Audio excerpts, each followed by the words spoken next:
स्वागत है आपका एग्जाम रूम में। देखिए यहाँ पे सीआरपीएफ का रिक्रूटमेंट है और ये स्पेशल रिक्रूटमेंट है। अब मैं इसे स्पेशल क्यों बता रहा हूँ, पहली 3 चीज़ें हम पॉइंट यहाँ पे कवर करते हैं। पहले तो यहाँ पे 12वीं मांगा गया है, केवल 12वीं पास आप लोग हो तो यहाँ पे अप्लाई कर पाओगे, ठीक है। और ये जो वैकेंसी है बिल्कुल यहाँ पे जो है बिल्कुल फ्री का ये फॉर्म है, कोई यहाँ पे फीस नहीं है, इसके लिए आप लोग यहाँ पे आवेदन कर सकते हो, ठीक है। और सबसे इम्पोर्टेंट चीज़ जो यहाँ पे है, एक चीज़ का आपको ध्यान रखना, आप यहाँ पे 12th पास है, नो फीस है, यहाँ पे कोई फीस नहीं है। और यहाँ पे जो है सबसे इंपॉर्टेंट चीज़, यहाँ पे केवल दोस्तों यहाँ पे 38 वैकेंसीज हैं, ठीक है। यहाँ पे केवल 38 वैकेंसी है जिसके लिए आप लोग अप्लाई कर पाओगे।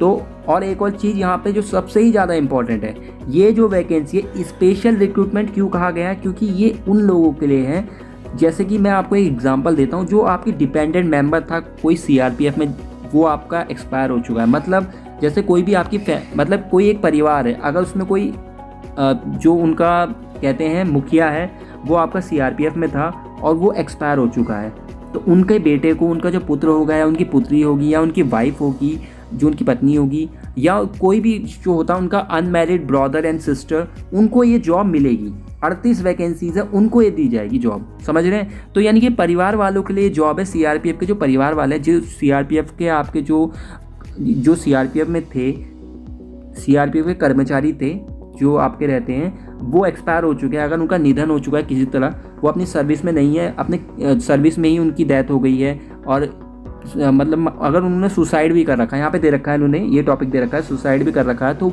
वो यहाँ पे मिसिंग है या मेडिकली बॉडीड है, आउट हो चुके हैं, मेडिकली बॉडीड आउट हो चुके हैं, तो वो भी यहाँ पे अप्लाई कर सकते हैं। अब यहाँ पे अप्लाई कौन कौन कर सकते हैं, देखिए उनकी जो स्पाउस है, स्पाउस कर सकते हैं, सन कर सकते हैं, एडॉप्टेड सन, यहाँ तक कि उन्होंने गोद लिया है कोई बच्चा, वो भी यहाँ अप्लाई कर सकता है, डॉटर भी कर सकती है, और गोद लिया जो डॉटर है वो भी यहाँ पे अप्लाई कर सकती है।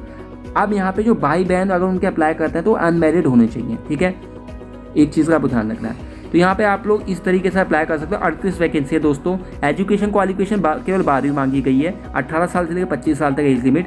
और यहाँ पे टाइपिंग की भी नॉलेज आपको होनी चाहिए, 35 वर्ड पर मिनट, और इंग्लिश में अगर हिंदी में आती है तो 30 वर्ड पर मिनट, ठीक है। इंग्लिश में आती है तो 35 और हिंदी में आती है तो 30 वर्ड पर मिनट। अब यहाँ पे फिजिकल स्टैंडर्ड भी आपका होना चाहिए, फिजिकल स्टैंडर्ड मांगा गया है। अगर एसटी से हो, एसटी से वाले जो है ध्यान रखिएगा, उनकी हाइट 165 मांगी गई है और एक 155 सेंटीमीटर आपकी मांगी गई है फीमेल्स के लिए। तो मेल्स के लिए 165, एसटी वालों के लिए 155 आपकी मेल्स के लिए, आप लोग यहाँ पे देख सकते हो, ठीक है। और यहाँ पे जो आपके कैंडिडेट होंगे, जो आपके घरवाली होते हैं, कुमाऊनी होते हैं, जो आपके उत्तराखंड के होते हैं, गोरखास होते हैं, डोगरास, मराठास, और आपके नागालैंड, सिक्किम, अरुणाचल प्रदेश, मणिपुर, त्रिपुरा, मिजोरम, मेघालय, आसाम, हिमाचल प्रदेश और जम्मू, तो उनकी यहाँ पे 162.5 रखी गई है आपकी, 162.5 फॉर मेल्स यानी लड़कों के लिए, और 150 रखी गई है आपकी लड़कियों के लिए। अब यहाँ पे जो एसटी के हैं उनके लिए भी आपकी इतनी रखी है, एसटी वालों के लिए भी आपको, सभी कैंडिडेट जो एसटी वाले हैं उनके लिए आपकी 162.5 रखी गई है, और 150 आपकी फीमेल्स के लिए रखी गई है।